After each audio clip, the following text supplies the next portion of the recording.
All rise. With the Lord. Please be seated. Afternoon, everybody. Ms. Weiss, I'm going to call you first case. Thank you, Your Honor.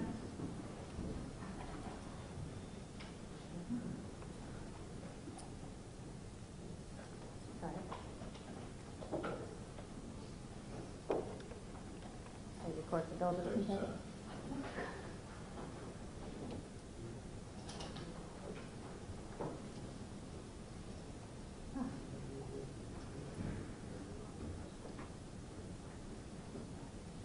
Senator, may I approach? Yes.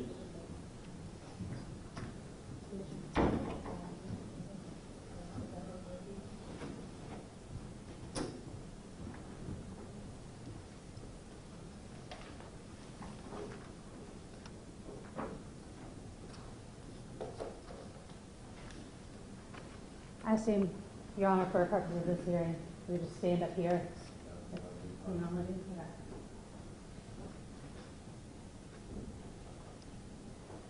May it please the court, we are here today for the arraignments of Charles P. Lemon and David Andrew Cook on direct presentment indictments from the Marlboro County Grand Jury. Your Honor, first I'd like to hand up the waiver of jurisdiction and venue from Mr. Lemon as well as Mr. Cook and their attorneys. Just to be clear as to why we're here in Florence as opposed to Marlboro County is that these indictments came down December 14th. There were no Marlboro terms of court being held after December 14th other than a special Marlboro term of court that you were holding for a different case. And at one time I was thinking that was in Marlboro County. We were actually having it here, and because there is no more Marlboro County court, Your Honor will be the chief admin judge for Marlboro County for the Fourth Circuit. Beginning in January, we've asked to go ahead and get this done today. So if we get it done before the end of the year, otherwise we'll be going into the year before we can have an amendment.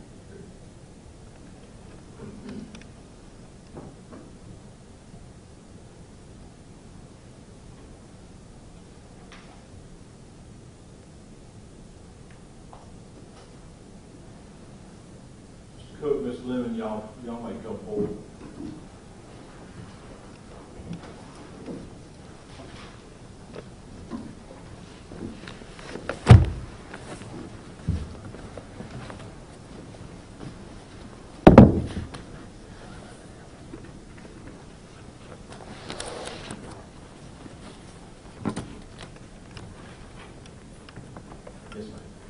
Thank you, Your Honor. Before you is Charles Lemon with his attorney Morgan Martin of the private bar. I assume we are waiving formal arraignment and just presenting the indictments and asking for a bond hearing. Is that? Mr. Martin, have you discussed with your client the issue of venue? Yes. And does he waive holding this hearing in Marlboro County? Yes. Yes, Your Honor. Discuss these matters with your client, Mr. Cook. Yes, Your Honor. And does he waive jurisdiction? He does, Your Honor. I'll recognize you, Ms. Weiss, to give us the factual background. Thank you, Your Honor. Mr. Lemon is charged with an indictment 2021 GS 34-0600 with misconduct in office, which is a common law offense, and 2021 GS 34-0601 with assault and battery of a high and aggravated nature. David Andrew Cook was charged in indictment 2021 GS 34-0599, assault and battery of a high and aggravated nature, and 2021 GS 34-0598 with misconduct in office. Your Honor, each of the defendants have been sent a copy of these indictments, and I hand these up to the court.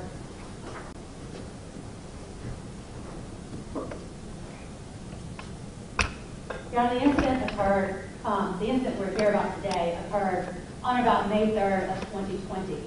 Jarrell Johnson was arrested by the Marlboro County Sheriff's Office for assault and battery of a high and aggravated nature and transported to the Marlboro County Detention Center by Deputy Andrew Cook.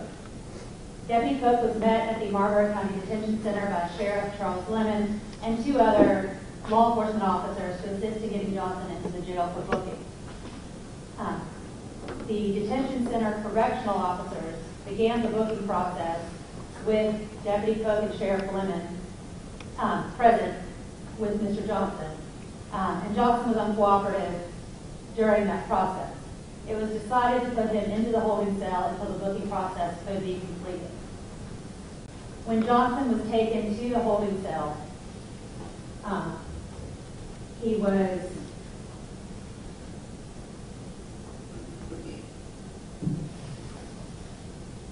we received a copy of the video, this video, Your Honor, that depicted what occurred when he was taken back to the holding cell.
Your Honor, that video was given to SLED, and SLED began an investigation.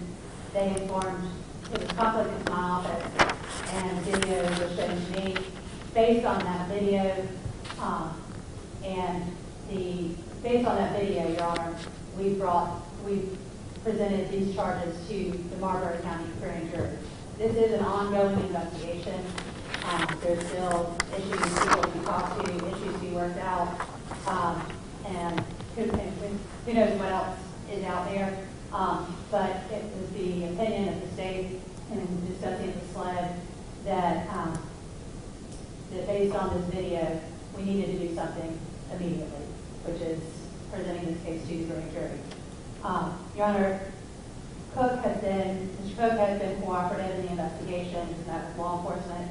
Mr. Lemon has indicated that he intends to cooperate and meet with law enforcement. He has not had the opportunity to do so at this time.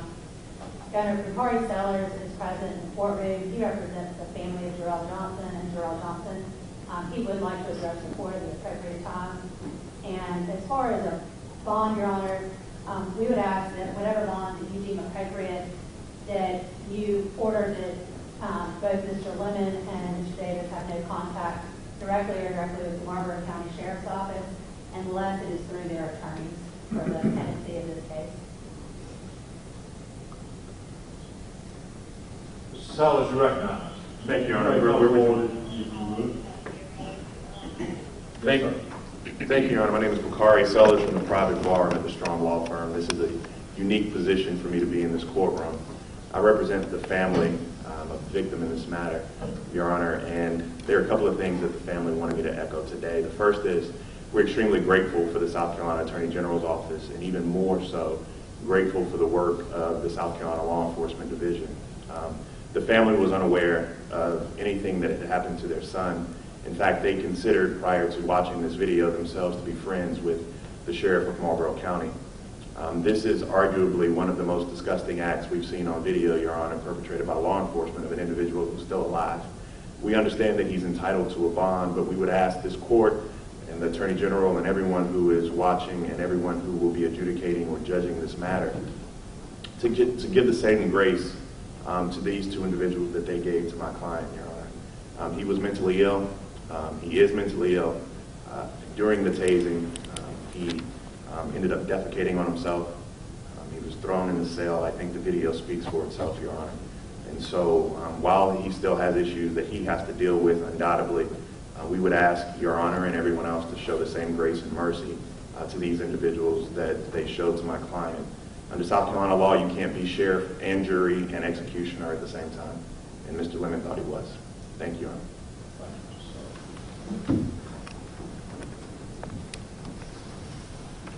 Your Honor, they have no prior record. Mr. Martin, you recognize. Well, Your Honor, if it pleases the court, first of all, let me say there was no execution involved here. And I had intended to say less than I am going to say because it seems that the Attorney General's office has shared this video with you and gave you a portion of the facts, and Mr. Sellers, who I respect, has given his client's side of the story. But let me say a little bit, first of all, about Charles Lemons and about what happened here. First of all, Charles is 57 years old. He's born and raised in Marlboro County. He's been in law enforcement for approximately 26 years, I believe it is.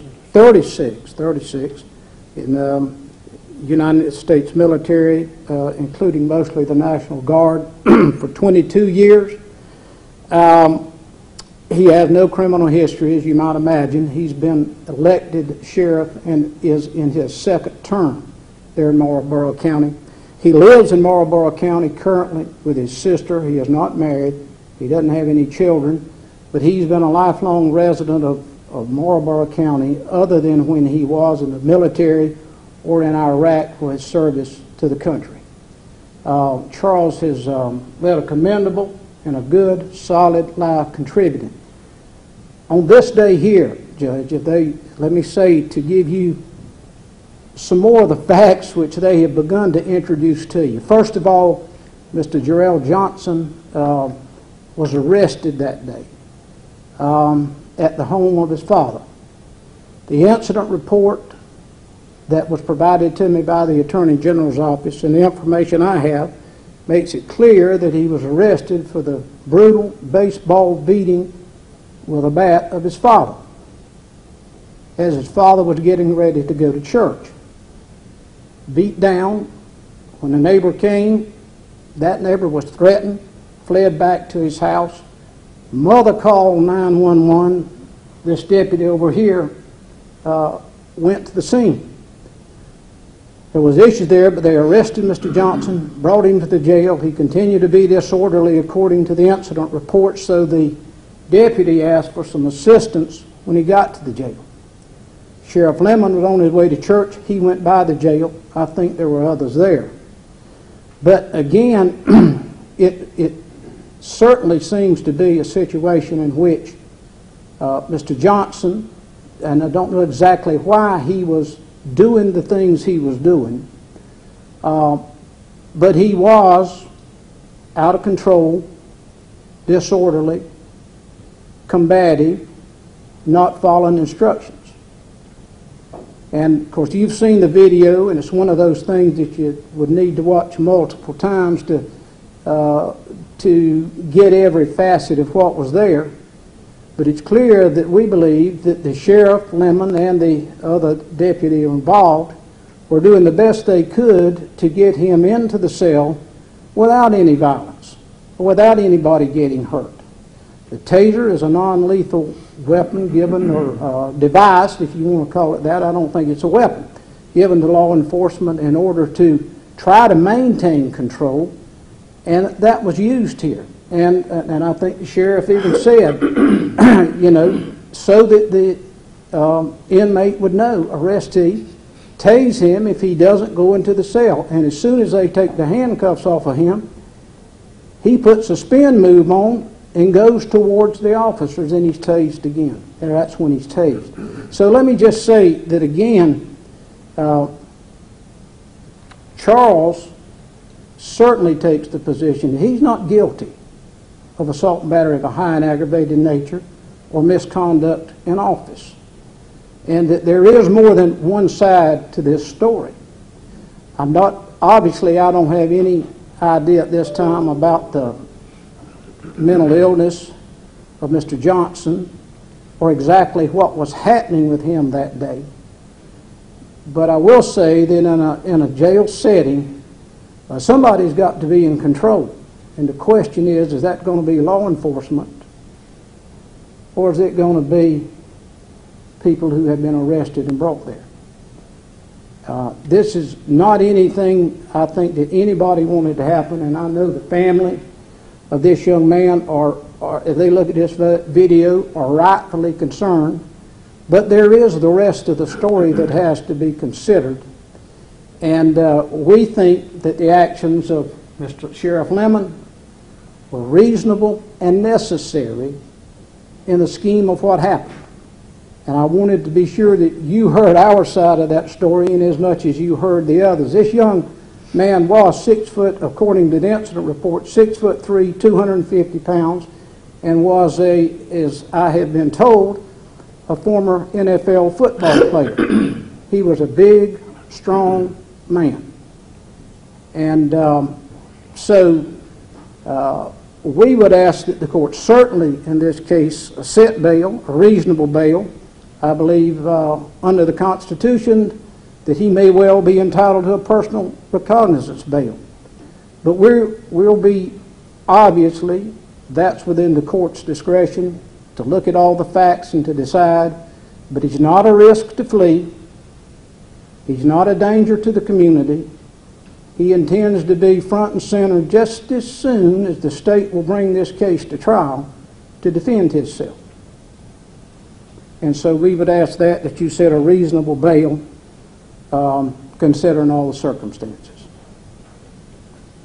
Mr. Lemon, you've been charged with assault and battery of a high and aggravated nature and misconduct in office. How do you believe, and how do you wish to be tried? Not guilty, Your Honor. By judge and jury. Mr. Cantarella, you recognize. Yes, Your Honor. Your Honor, thank you for giving us the timely bond hearing. And I'll stick to what I think is mostly relevant right here today. Andrew's 26 years old. He's a lifelong resident of Marlboro County. His parents live in Marlboro County. They work in Marlboro County as well. He has limited financial resources. Nothing's wrong with his mental health. He doesn't have a prior record. There's no instance of violence anywhere that I can see in his past at any point in time regarding any situation.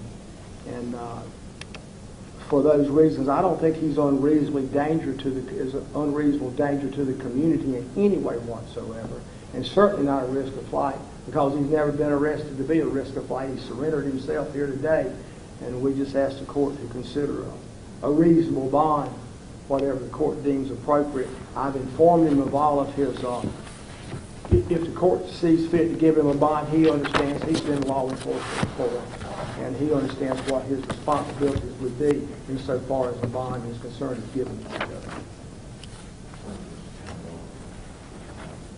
Mr. Cook, you've been indicted for misconduct in office and assault, battery of a high and aggravated nature. How do you plead? Not guilty. How do you wish to be tried? My God, my country. My God, my country.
taking into consideration the video, facts and circumstances of this case, and I'm going to set a $25,000 surety bond for Mr. Lemon and Mr. Cook. And it's going to be a surety bond requiring a professional bondsman to ensure their presence in court. There's no contact with any agent of the sheriff's department, directly or indirectly, with the exception of communication through your respective attorneys. Good luck to you. Thank you, Judge.